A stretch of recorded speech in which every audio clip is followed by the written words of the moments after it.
بسم اللہ الرحمن الرحیم۔ السلام علیکم محترم ناظرین، welcome to our channel Islamic world. Abu Alhasan Siraj کہتے ہیں کہ میں ایک مرتبہ حج کو گیا۔ میں طواف کر رہا تھا، میری نگاہ ایک ایسی حسین عورت پر پڑی جس کے چہرہ کا حسن چمک رہا تھا۔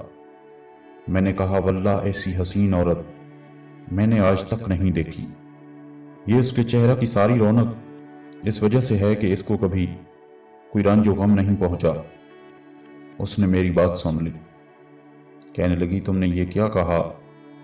واللہ میں غموں میں جکڑی ہوئی ہوں، میرا دل فکروں سے اور آفتوں سے زخمی ہے اور کوئی بھی میرے غموں میں میرا شریک نہیں رہا۔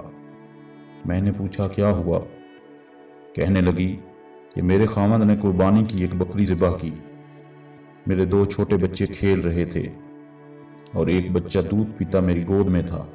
میں گوشت پکانے کے لیے اٹھی تو ان دونوں لڑکوں میں سے ایک نے دوسرے سے کہا میں تجھے بتاؤں کہ ابا نے بکری کس طرح ذبح کی؟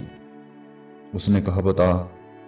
تو اس نے چھوٹے بھائی کو لٹا کر بکری کی طرح ذبح کر دیا۔ پھر وہ اس کو ذبح کر کے ڈر کے مارے بھاگ گیا اور پہاڑ پر چڑھ گیا۔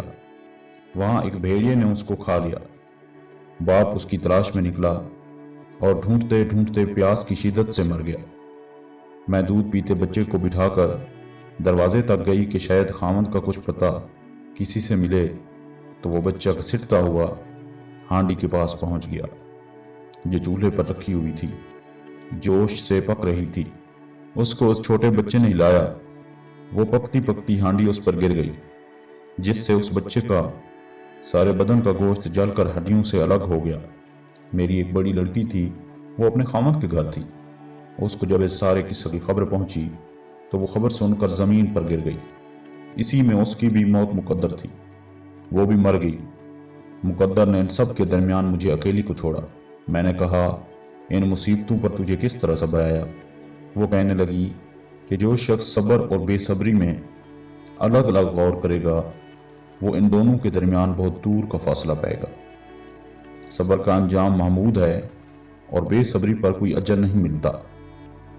پھر اس نے 3 شعر پڑھے اور چل دی، جن کا ترجمہ یہ ہے کہ میں نے صبر کیا اس لیے کہ صبر بہترین اعتماد کی چیز ہے، اور اگر بے صبری سے مجھے کوئی فائدہ پہنچ سکتا تو میں بے صبری کرتی۔